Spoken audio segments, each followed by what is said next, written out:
여러분 안녕하십니까, 가부자입니다. 자, 오늘부터는 식품 가공 기능사 요점 정리를 시작하고자 합니다. 요점 정리 파일은 이 세 개 과목이 워낙 분량이 많기 때문에 전체 한 600여 페이지 정도 되는 걸 전체 다 보기는 너무 힘들어. 그래서 제가 공부하면서 요점 정리해 놨던 파일을 조금씩 한 15분 정도 분량씩 끊어서 요점 정리를 하려고 합니다. 전체 파일 양은 한 15분 정도 기준으로 한 30개 정도가 되지 않을까, 그렇게 생각됩니다.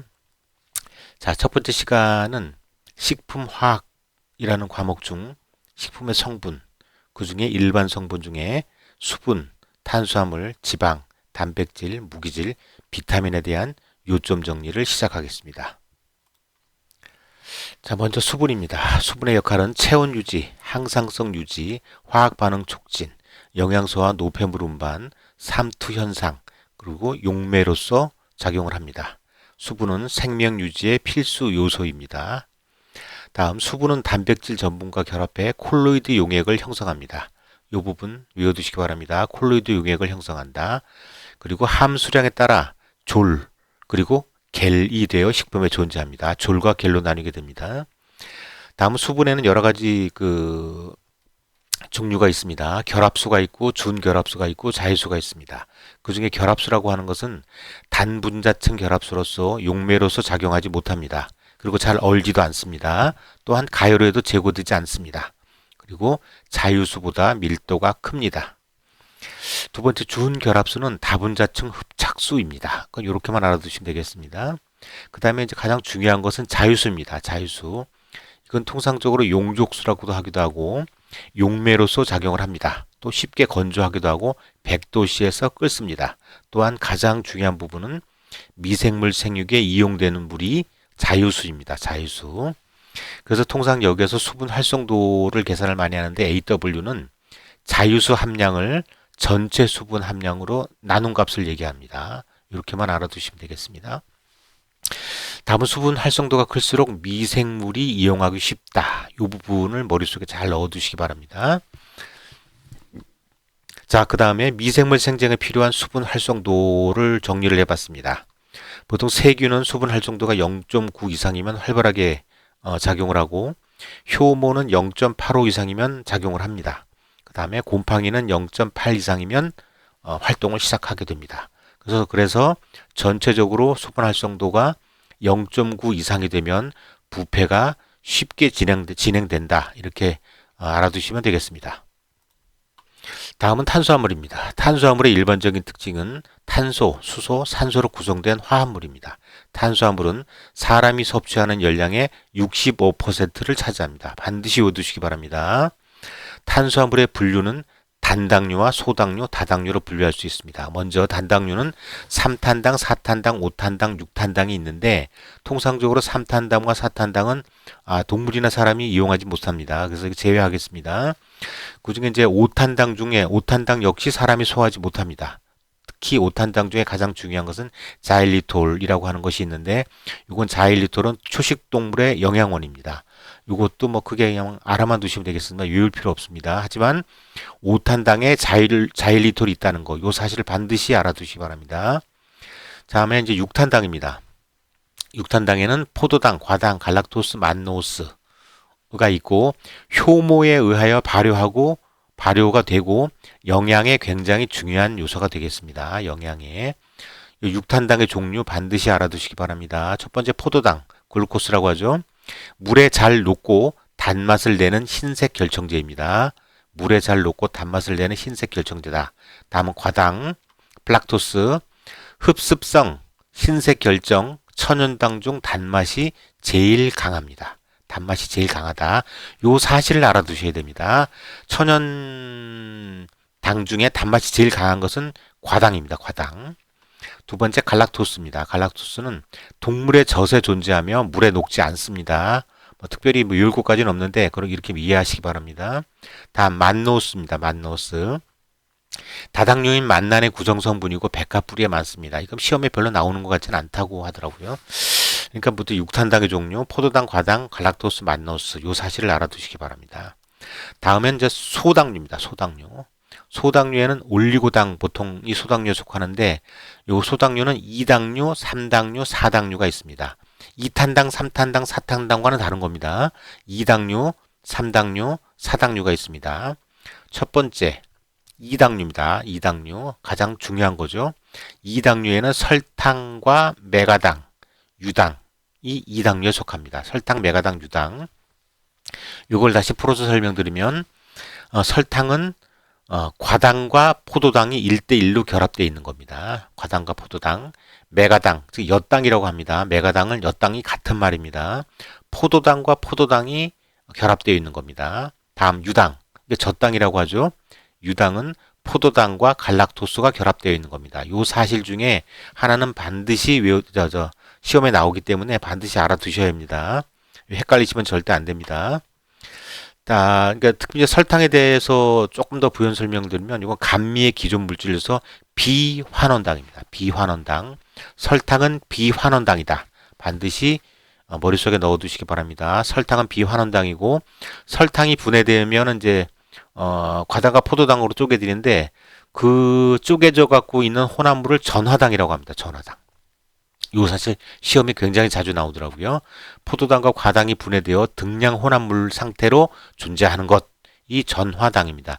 이 전화당 어떤 게 전화당이냐 뭐 이렇게 묻는 게 나올 수도 있고 뭐 설탕이 쪼가진 게 뭐 어떻게 쪼개져 갖고 뭐 나누냐라고도 나오기도 합니다. 다음은 3당류입니다. 3당류는 라피오노스가 갈락토스, 포도당, 과당 요 세 개가 합쳐진 게 라피오노스라고 하는 건데 사탕무에 존재합니다.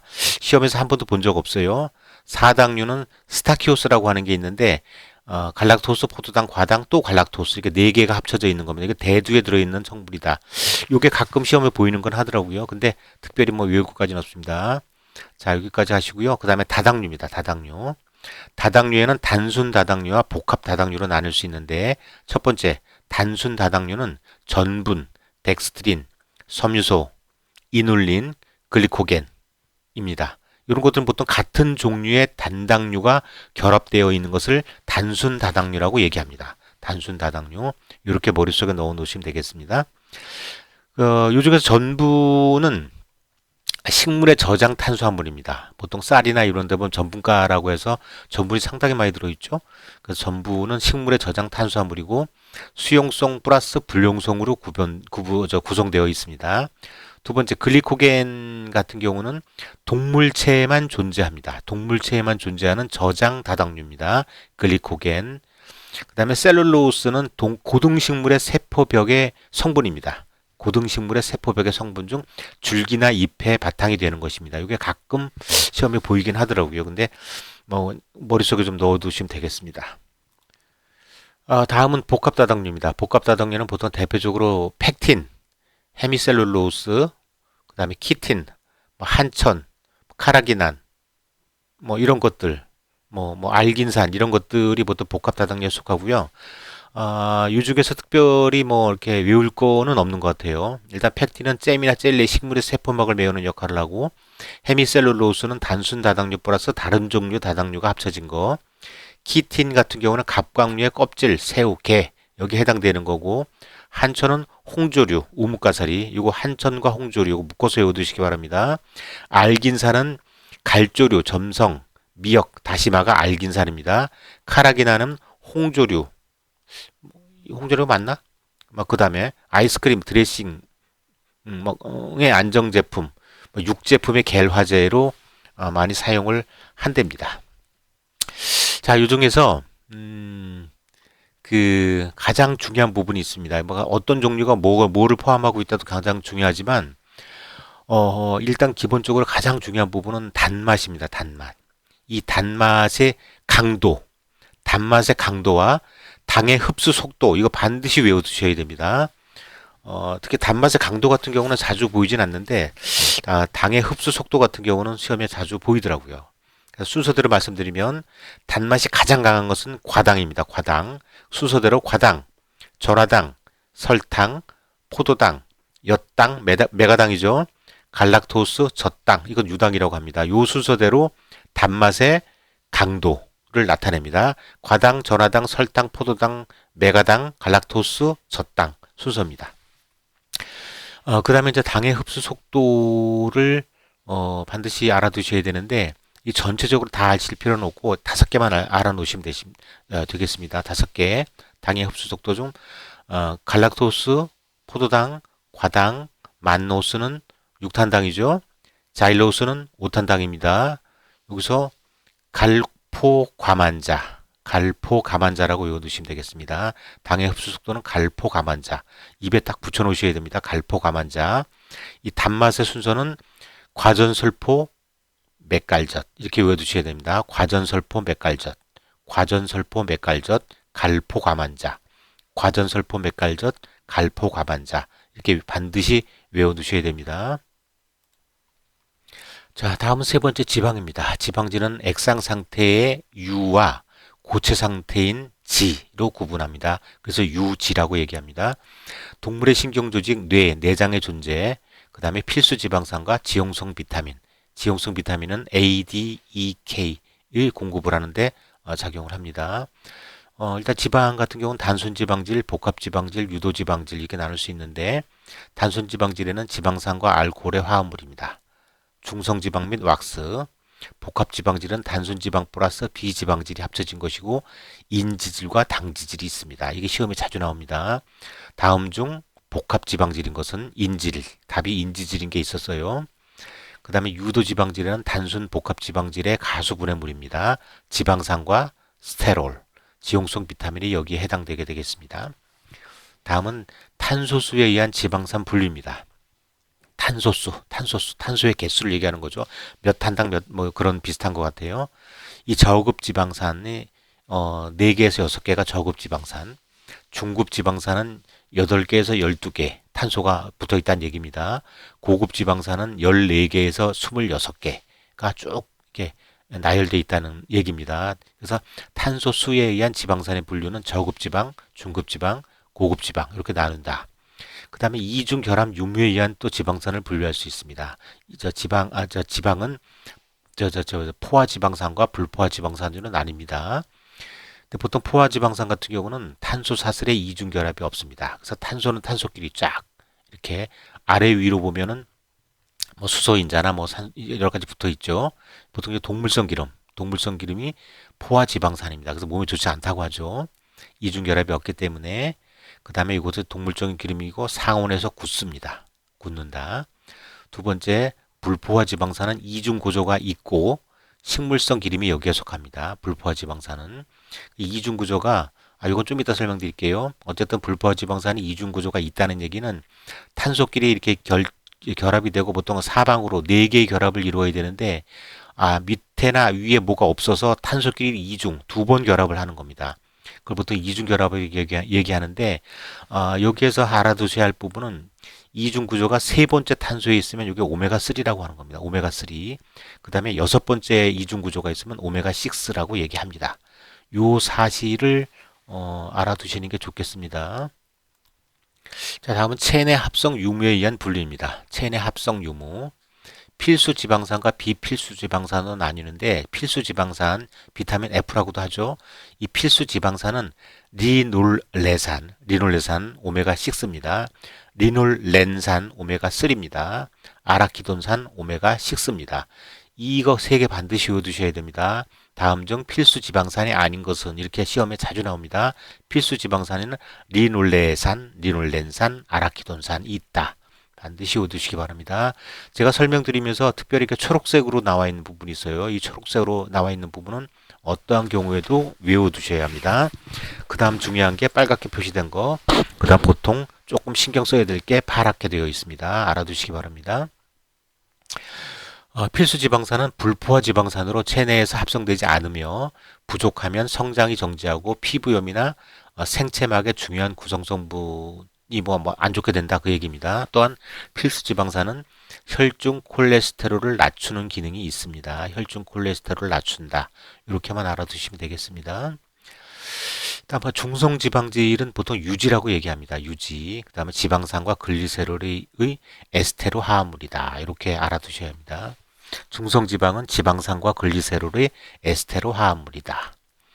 다음 유지의 물리적 성질은 발연점이 클수록 튀김 기름으로 적당하다. 이 중에서 뭘 알아두셔야 되느냐면 대두유의 발연점이 256도입니다. 요 사실을 외워두셔야 합니다.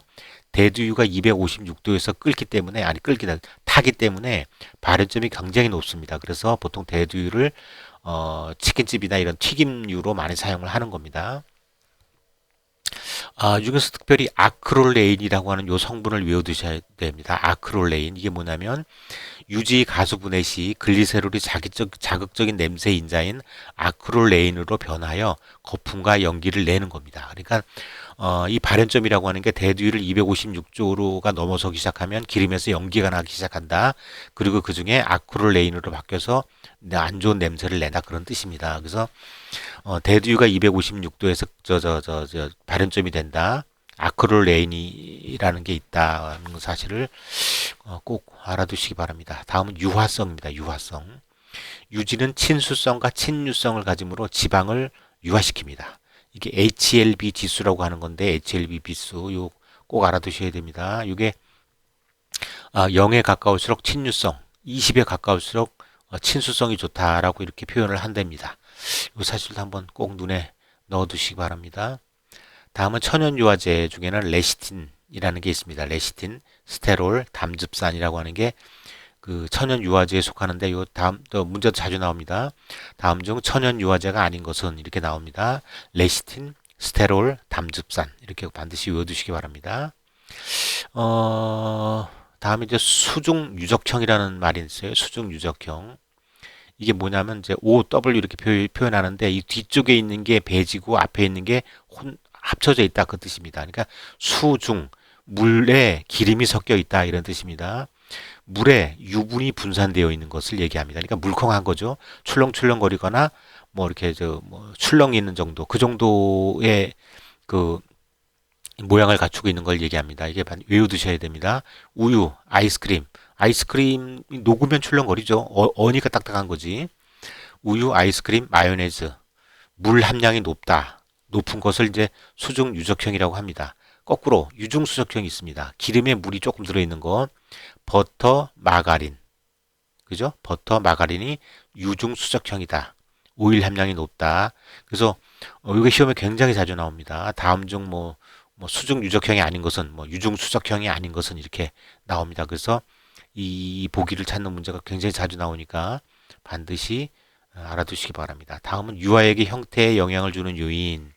유화액의 성질, 기름의 성질, 물과 기름의 비율 및 첨가 순서. 시험에 무지하게 자주 나옵니다. 반드시 외워두셔야 됩니다. 유화액의 형태에 영향을 주는 요인은 유화액의 성질, 기름의 성질, 물과 기름의 비율 및 첨가 순서. 이 첨가 순서가 있다는 거 꼭 알아두셔야 됩니다. 다음은 유지의 비누화입니다. 검화과라고 얘기하죠. 검화과. 유지 1g을 완전히 비누화하는 데 필요한 수산화칼륨의 미리그램 수를 유지의 비누화, 즉 검화가라고 나옵니다. 시험에 무지하게 자주 나옵니다. 검화가. 반드시 외우셔야 합니다. 유지 1g 어쩌고 검화가. 다음에 유지의 요오드가. 100g의 유지가 흡수하는 요오드의 그람수를 얘기합니다. 100g의 유지가 흡수하는 요오드의 그람수. 유지의 요오드가입니다. 요오드가. 유지의 요오드가는 불포화 정도를 측정하는 기준입니다. 불포화 정도. 이중결합이 많을수록 요오드가가 높습니다. 아까 말씀드렸죠. 탄소끼리 그 이중결합이 많으면 요오드가가 높아진다. 건성류, 요오드가가 130 이상이면 건성류입니다. 아마인류, 호두기름, 들기름, 간류. 딱 봐도 몸에 되게 좋아 보이는 기름이죠. 이게 건성류가 요오드가가 130 이상이 됩니다. 다음은 이제 반건성류입니다. 100에서 130에 들어가는 건데 면실류, 대두유, 채정류. 그죠? 보통 우리가 많이 먹는 겁니다. 자, 다음은 불건성류입니다. 100 이하. 불건성류. 동백류, 올리브유, 피마자유, 팜유.